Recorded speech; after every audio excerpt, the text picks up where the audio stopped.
Good evening and welcome to Have I Got News For You? I'm William Hague, and having hosted the show last year, I'm now back in charge for a second time.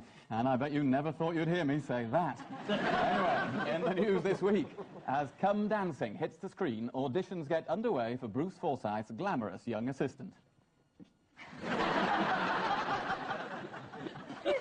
In Downing Street, a press conference comes to a natural conclusion when Tony Blair gets out his guitar.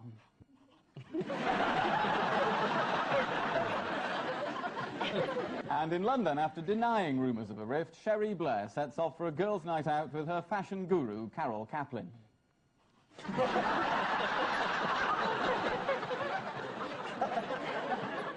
On Ian Hislop's team is a TV presenter who admitted that during a recent BBC appearance, she wet herself, but only because she was laughing so hard. Happily, there's no danger of that tonight. Please welcome Claudia Winkleman.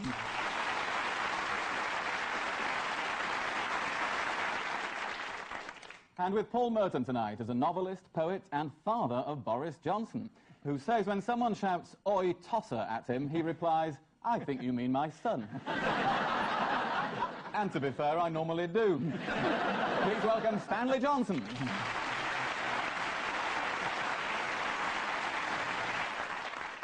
Now, round one. Ian and Claudia, you start with this. Mirror, is that a real picture? No, he's a fake. That's about it. It's top comedy story this week, torture. But luckily there is an amusing element, and that's Piers Morgan. Piers has printed these pictures, which a lot of people seem to think are fake. They say it looks a bit dodgy due to something to do with shoelaces and... Webbing. Webbing, good. Guns. Nice. The fact that Big Ben's in the background. Apparently, all these soldiers are completely well-equipped with rifles, with helmets, with belts, and so on and so forth, so they can't possibly be, British Army soldiers. You really are Boris's dad, aren't you?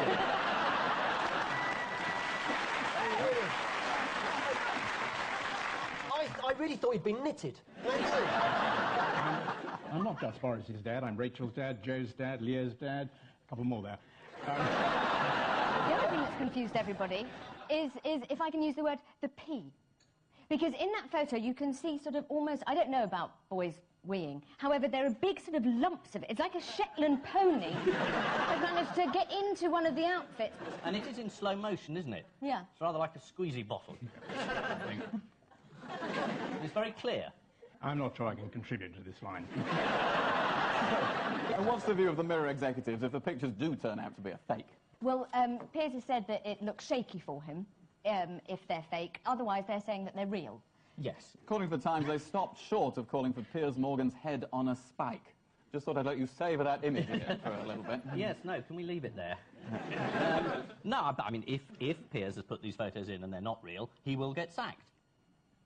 You hope. But it does disguise the other story, which is that lots of the pictures were real. The Americans were producing real pics, which is deeply grim.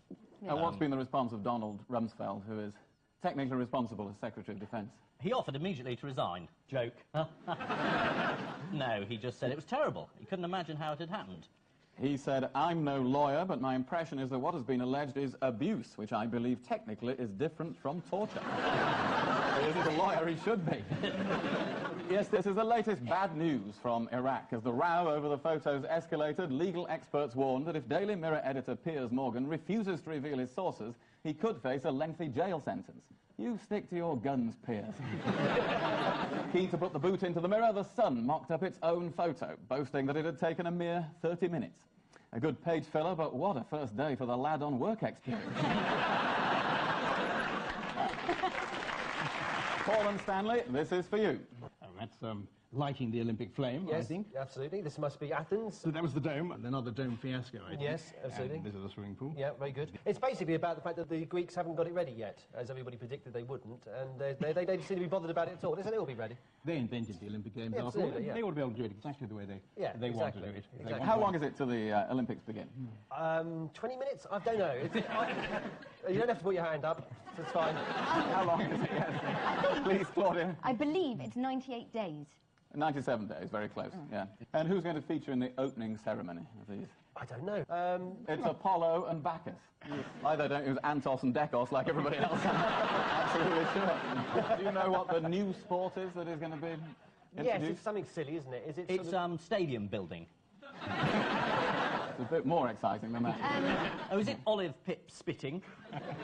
No, it's something you could do, but the rest of us couldn't do, Claudia. Oh, Female fellatio. female ice hockey. It's, Yes, well, we'll cut that bit, don't we? No, it's women's freestyle wrestling, which was normally known as hot girl-on-girl action. But, also, they tell me, anyway.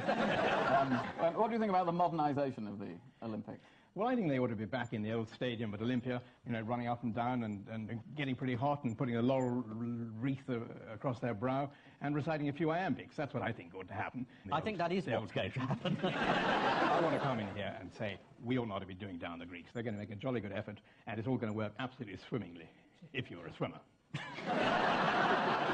just that the marathon track is apparently in worse condition than after the Battle of Marathon. Yeah, but when Pheidippides ran 26 miles from Marathon to Athens, he didn't have a track. You know, he ran over the rocky crags. Yeah, he didn't have a city in the way either, did he? So he ran from Marathon to Athens? That's what he did. That's why it's called Marathon. Why is it not called Athens? That's where he was going. If it was a bus, it'd have Athens on the front. Yes, this is Athens and the 2004 Olympics, or perhaps 2005. We'll get back to you on that. The president of this year's Games is Gianna Angelopoulos Daskalaki. At least I think that's what Charles Kennedy was trying to tell me. Ian and Claudia, a spinning headline for you. Big freeze for Grantham. It's Leslie Grantham, who turns out to be dirtier than we had imagined, being Dirty 10, who has been caught pleasuring himself. See, I love saying stuff. I'm sorry. And then somebody else said, oh, do you know what, I've done that as well, when he was in Panto playing Captain Hook. That's right, he did it. He was dressed as Captain Hook. We can have a look at that. Or as Abu Hamza, whatever you... Presumably in the dressing room he was using his left hand. In tabloid language, he was exposing his manhood and pleasuring himself. Stanley, you were at Eton, you'd know about these things. You know, I've got to say, I wasn't at Eton. I was at a rugby-playing school, and we just got on with bashing the others. Who else did the Sun tell us was disgusted with Leslie Grantham? Themselves. Specifically, no, it was Zoe from London, who said, I cannot believe he could get involved in something so seedy. Thank you, Zoe from London. Why should we be so upset about all of this? Does it matter? Yes, because he was using the internet outlet that's paid for by licence payers, indeed. Yes. I think maybe had he had a battery-operated webcam, it would have been all right. Yes. And what made the revelation so professionally embarrassing? You've touched on this already, Claudia. Because he was so horrible about his cast members. Although, apparently, he sat down at lunch with some crew members, they got up and left. And this was, Can I just say you heard it here first? as the front page of The People put it. What other wild and exciting things have been on the internet recently, Stanley? That's a big question, isn't it? There was a story about an Exmoor sheep farmer whom Margaret Beckett told to diversify, and he ran a competition on the internet called Ram Bam Thank You Man, in which 3 rams were filmed using webcams to see which would be the first to impregnate 120 ewes. Was that against the clock? I am the son of an Exmoor sheep farmer, and I won't have a word said against them. They are the salt of the earth. If there weren't Exmoor sheep farmers, Exmoor would... It would just be a moor. As the Yorkshire farmers say, can you make a U-turn? No, but I can make its eyes water. Thank you, William. This is the... You've turned into Frankie Howard. I had to find an alternative career somehow. You're doing well, you're doing well. This is the... Oh, no, don't, please. Well, we're beyond the prologue, I'm glad to say. This is the news that the actor Leslie Grantham has finally done something interesting on screen. Divorcee Sue Smith revealed the full horror of her internet relationship with Grantham to The Sun, saying he did some disgusting things on that webcam.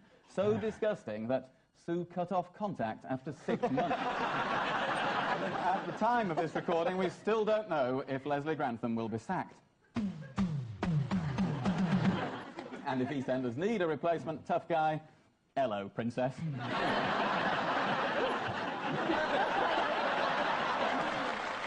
God. Have you been practising that in your dressing room? All day, yes, all day. Princess. Looking in the mirror at the same time. Is that what you said to Mrs. Thatcher at that dinner? Hello, princess.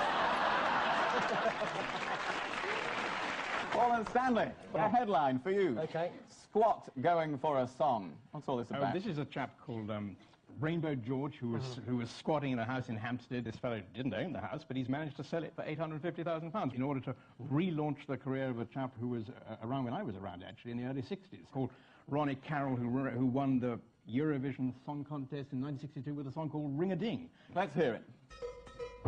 Ring-a-ding-a-ding, ding-ding, ring-a-ding-a-ding, ding-ding. I was strolling through the park one evening when a strange feeling came over me. I thought that was about Ron Davis. This is squatter George Weiss, who's just won ownership of an £850,000 house after living in it rent-free for 20 years. George Weiss claimed the house on the legal principle that anybody who remains in one property for 12 years can stay there forever. Crikey, 5 more years and Blair keeps the keys. On to round 2, and this week, of course, we've all been celebrating the 25th anniversary of Mrs. Thatcher becoming Prime Minister, haven't we? And what better way to continue the fun than with a special Margaret Thatcher trivia quiz. Yeah. So it gives me great pleasure to unveil the Thatchometer.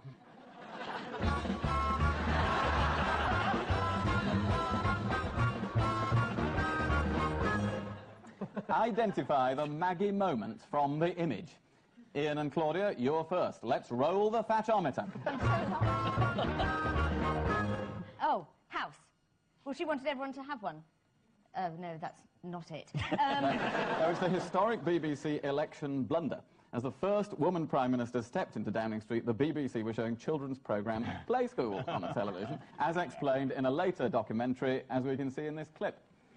It was our view that we could be at Downing Street back live, well in time to see Mrs. Thatcher, so all we would be losing would be a motor car journey. A house with a door.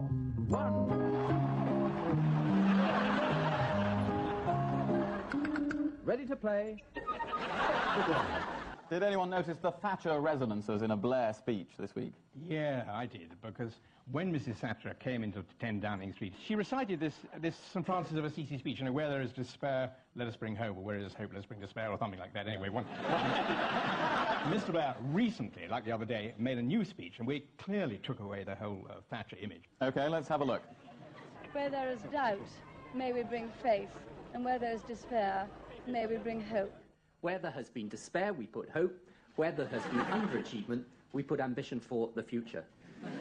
What's he going to nick next, a handbag? And what was the poster launched this week to coincide with the 25th anniversary? Labour is working. Don't let the Tories ruin it. I thought I'd doctor that one a little bit. And I think I got away with it, really. The trouble is that nobody thinks there's anybody missing. Paul and Stanley, here's yours. Let's roll the Thatchometer. I think this is the handkerchief which Mrs. Thatcher used to drape the tail fin of the British Airways model. British Airways decided to paint all kinds of ethnic diagrams on the back of their aeroplanes. And she dropped her handkerchief bang on the tail fin, and whoever was in charge of Brazil at that time, it was probably Lord Marshall, was jolly cross. Yes, she showed her disapproval of the tail fins like this.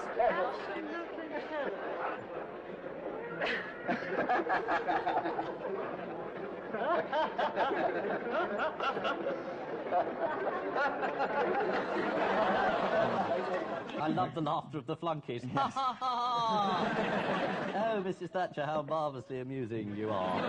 Ian and Claudia, another one for you to decipher. Let's roll the Thatchometer. Why has this handbag been in the news? Well, she was handbag mad. I don't know, she was never big on shoes, but bags she liked. This was put up for online auction and received a total of 63 bids and £100,000. Bravo. What's the most you've paid for a handbag, Claudia? I don't even want to say. Go on, say. About 350. But I love it, and I used to lick it, and I sometimes slept with it. You ever tried blokes? How about a cheap? Yes, Lady Thatcher's handbag went on sale for charity at handbag.com and fetched £103,000. Its value enhanced by the fact it still had Geoffrey Howe's blood on it. Paul and Stanley, another image for you, the last roll of the Thatometer. What's significant about Rolf? I don't know. They seem to know over here. Go on. You go. No, you go. Two little boys. Oh, yeah. Right. Very good. That was her favourite song. He composed the song, Two Margaret little Thatcher. boys, dobbly-dobb-a-doo-doo. I don't know how it goes. I think they sit on a lake and they catch frogs. No, they don't. Don't they? What do they do? It's all about two small boys. They have two small toys. Each of them has a wooden horse, and they... Horse? They Not Game they battles. played each summer's day. Each warriors, of course. Yes. One little chap had a mishap. Broke off his horse's head. The National Health Service will take some time to get that ready. She described this as her favourite song, and we've got a clip of that here, too. Two brothers fighting on opposite sides. Did you think I'd leave you dying when there's room on my horse for two? I can't resist showing you another radio show which showed Margaret Thatcher's incomplete understanding of how radio works. The first question comes from John Crawford in Carlisle. Mr. Crawford, it's your election call to Mrs. Thatcher. Mr. Crawford? Can you see Mr. Crawford? Sorry, I thought you had. No, I can't see him. Where am I supposed... I can only hear him. Well, that's right. He's on the telephone.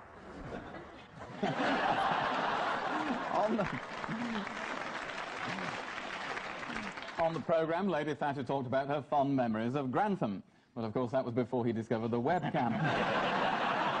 Which means it's the end of this round, and Paul and Stanley are on 5, and Ian and Claudia on 6.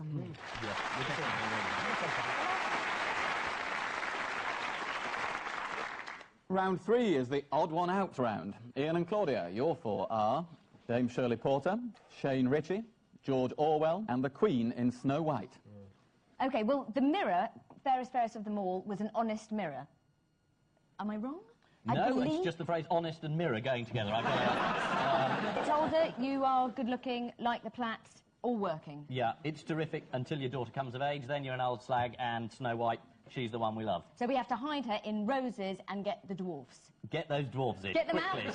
This is Panto, William. You'll be in it. Yeah, I expect so. Pretty soon.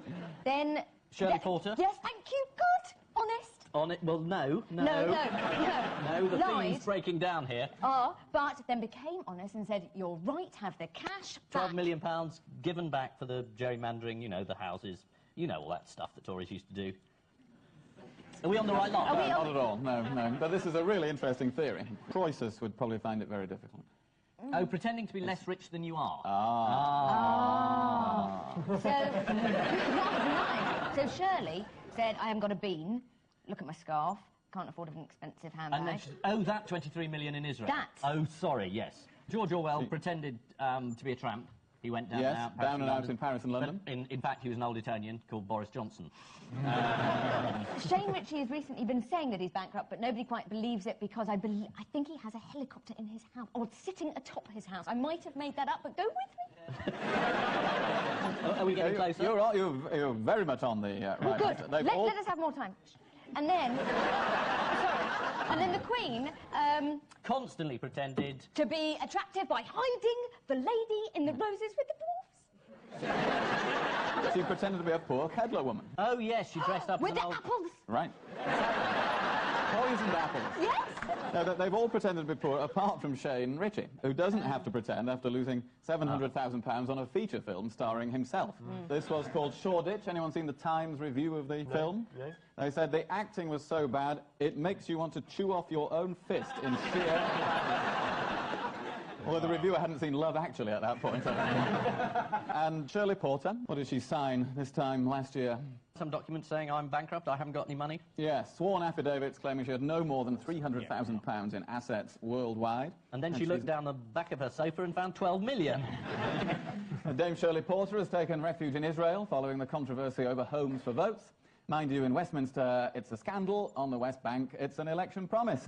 Paul and Stanley, your 4 are Jane Mansfield, George W. Bush, Archie the inventor, and Stanley Johnson. I can only think of something related to bust. Is that generally in life or just at this moment? Jane Mansfield's bust. Yes. George Bush said Baghdad or bust. Yes. Who's Archie the inventor? What does he do, apart from invent, obviously? Let's look at a clip. Or up to the castle invention with Archie. He's ever so clever and ever so archy. What's the story in Ballamore? Wouldn't you like to know? He's the inventor in the children's series, Ballamore. I'm sorry, I've not heard of that children's show either. Well, Archie is an inventor who lives in a bright pink castle, as we just saw. Oh, right. I should have got that. Well, I live in a pink house. Right. Well, looking at that didn't give you a clue. I have a different shade of pink, actually. Jane Mansfield bought a house in Sunset Boulevard and turned it into the Pink Palace. Yes. And he lives in a White House. So he's the odd one out, George Bush. Right. Oh, well done. Yeah. Well got there in the end. What prompted your choice of this pink exterior, then? I'm a conservative, and... I'll explain this. When we bought this house in 1994, it was pink, and I hate changing things. And so we've kept it pink ever since. Yes, right. Were you against the introduction of penicillin? And you hope to be a candidate in the next general election, right? Who can tell? We have a very democratic system in the Conservative Party, which means that you actually have to be selected, not by some central... You don't have to explain this to William, he's meant to know this. I have not been on the candidates list since 11? 19. Stanley lives in a detached pink house in London. Don't give the address. According to the Daily Telegraph. I'm sure it's going to be difficult to find. According to the Daily Telegraph, at this secret address, there's a rocking horse in the window. Because without some sort of clue, Boris would walk straight past every time. Missing Words is the final round, featuring this week's guest publication, Down Your Way, Yorkshire's nostalgic magazine. So here goes with Prescott to bulldoze through what? Is it sticky toffee pudding? I know this one. It's 200,000 homes in the southeast of England. You are brilliant. Yes, John Prescott is planning to build 200,000 new homes. It's not yet clear how many of them are going to be his. Next, what for dog that fell over a cliff? Death. New glasses. I know the answer. There was a chap called Martin who had a dog called Benson. And this dog jumped off the cliff. He jumped 300 feet down, and 8 days later, he was found in the local pub, and the dog was given a pint of beer by his master. So I bet but he'll take that as a reward, and he'll just jump again. Very bad to train him to a dog. The answer is trip to the pub. This is Benson the dog. Well done. Yeah. Next, Charles, I use what on my farm? Organic fertilizer. Camilla is a scarecrow.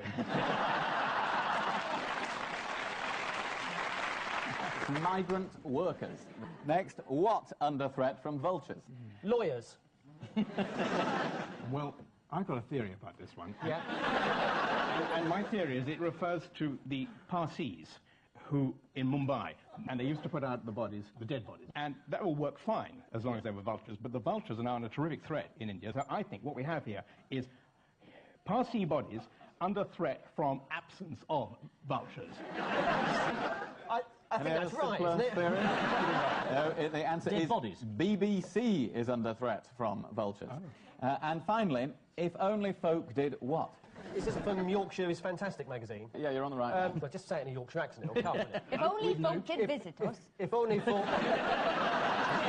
there's muck, there's brass. Well, can you smell gas, or is it me? If only folk did what were reet. Down Your Way contains contributors' dialect poetry, such as, if folk would nobbut do what's reet and trust in one another, if each man treated every man as if he were his brother, a lot of things that's crooked now would soon all be put street. But does Tony Blair listen? Does he, folk? So the final score, Ian and Claudia have 7, and Paul and Stanley have 8. It's not that from the majority of the crew. I'm quite sure how we did that. Now, just before we go, there's time for our caption competition. Little boy saying, I bet if I push this pencil through, it'll go right out the other ear. And the little girl said he's already done it twice. Is it a sharpener? There's nothing sharp there. All right. Oh, well, I think I told the story. This is... Yeah. Well, barked from the dead. Yeah. Or you could say, this is nothing like Scarborough. Or the dog could be saying, I'll have a Guinness next time. Cheerio! Something like that. And I leave you with news that at a government press conference, Tony Blair's 15 minutes exercise a day initiative gets a mixed reception.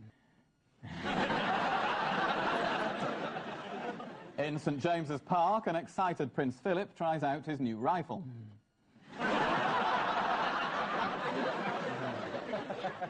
And disaster looms for Anne Widdecombe's pet dog as she declares, I think I'm going to faint.